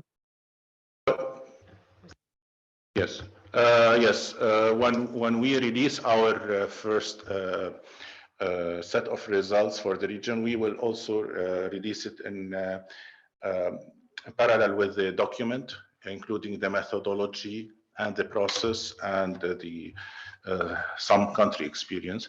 So this will be also available for sharing with whoever would like to have a look at the document. Yeah. Thank you very much, Mayet. Another question here. Good day, everyone. Thank you and congratulations for the excellent presentation. Question 1, how do you account for differences in trade and transport costs or lack of either in different places? They all accrue to the final price that the consumer has to pay if she purchasing more than one item or basket of goods, which is a more normal practice for a lot of country areas. And question 2 is in relation to question 1. It says, how do you overcome the challenge of finding out what portion has to be allocated to which item in the final price? The challenge may not be so much on capturing temporal movement, but is compounded when we talk of a cross-space comparison. Do you think, Karsten, you can help us with this question?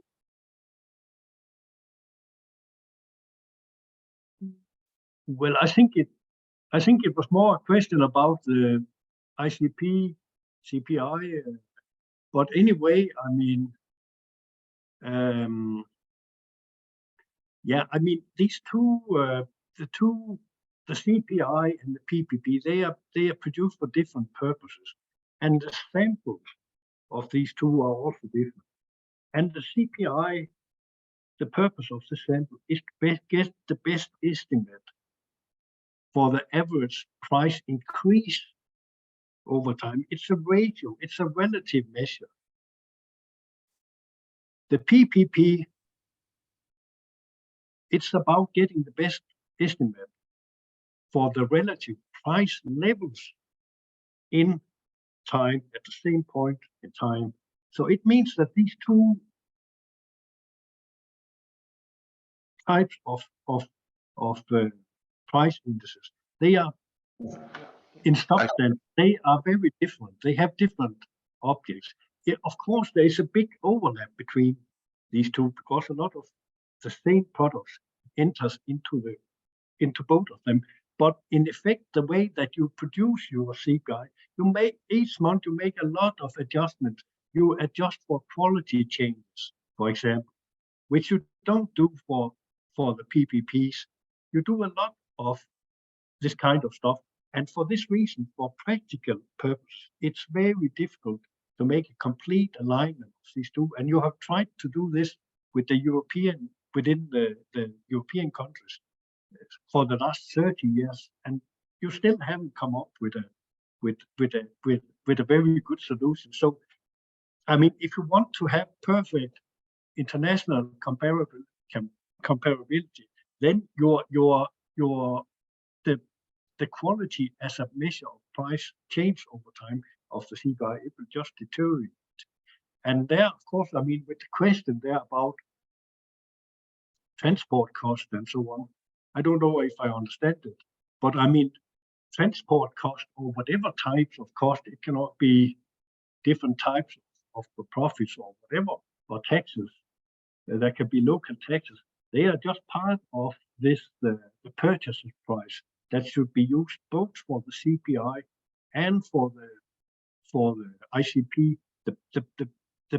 The price concept in these two statistics is the same. It's the price that the household, the consumer, has to pay.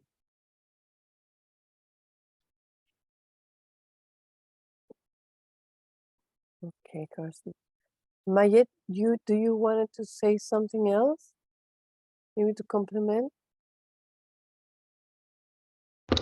No, I think already Karsten already mentioned what I wanted to say, so it's already there. Thanks. Okay, thank you. I don't see any more questions.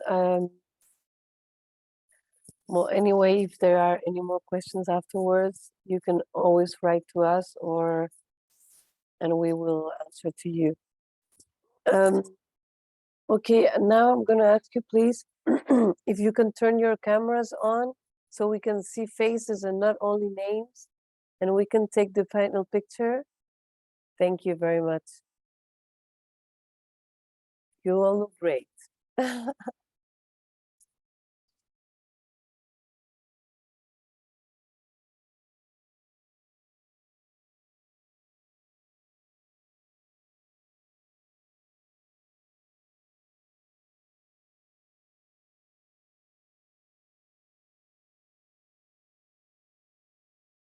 Okay, are we ready, Paula? Yes, everybody You're the smile. expert. Everybody smile. Okay, well done. Let's go to the next page. Maybe there's another page of people. Hold on, please. There's more. Everybody smile. Okay. Good. Thank you, Paula.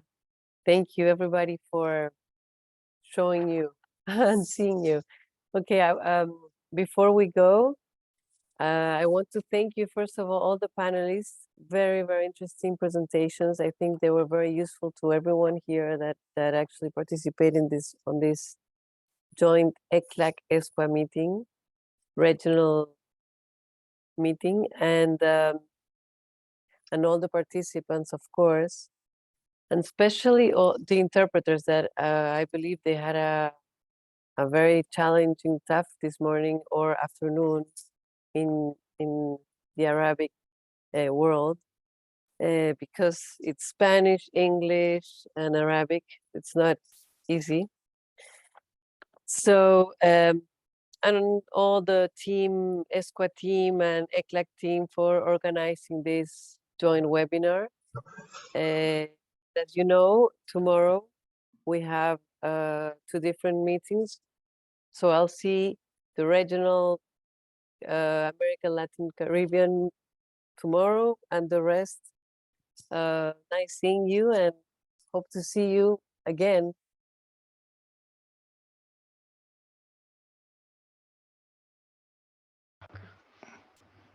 From our side, we also thank everyone for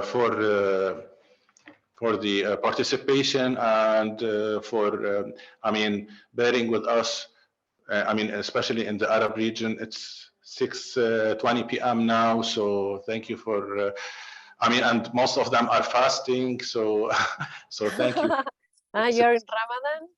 Yeah, you know what? Because they also apologize. We told them that the meeting was at 3 p.m. But what happened is in our region the time was pushed 1 hour forward, whereas in your region the time was pulled back 1 hour. So now we have 2 hours or 3 hours difference, 2 hours difference. So additional difference. So this made the meeting start at 4 instead of 3 p.m. So we will remind our or the participants who want to join in our part of the webinar tomorrow that we will start at 11 a.m. Beirut time. Yes, and the link was sent. Yeah, I don't know if Karsten, Claudia, or any panelists want to say a word, or besides tomorrow also 11, but in Chilean time for our ECLAC region. Ale, I would like to congratulate my colleagues from ESCWA and ECE, Majed and Karsten, for their excellent presentation on their experiences in price statistic domain. And congratulations for the progress reached in the Arab region in the integration of process of CPI and ICP statistical operations. This process not only saves efforts and ensures the continuity of these operations, but we have seen how they have benefited by incorporating best practices in each of them. In the case of ECE presentation, thank you for the excellent description on data sources for price collection and compilation and all the steps that we need to follow to implement them, and all these failures mentioned by Karsten, and also all the guidance material he shared with us. So thank you so much, and we hope to stay in contact to organize more capacity building activities on these matters. And see you tomorrow at 11 Chilean time for the Latin American and the Caribbean region. Thank you so much.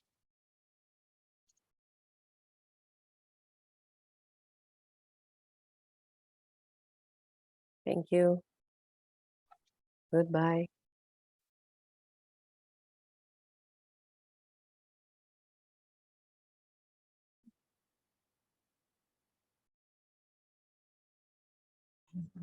Muchas gracias. Gracias, hasta luego. Hasta luego.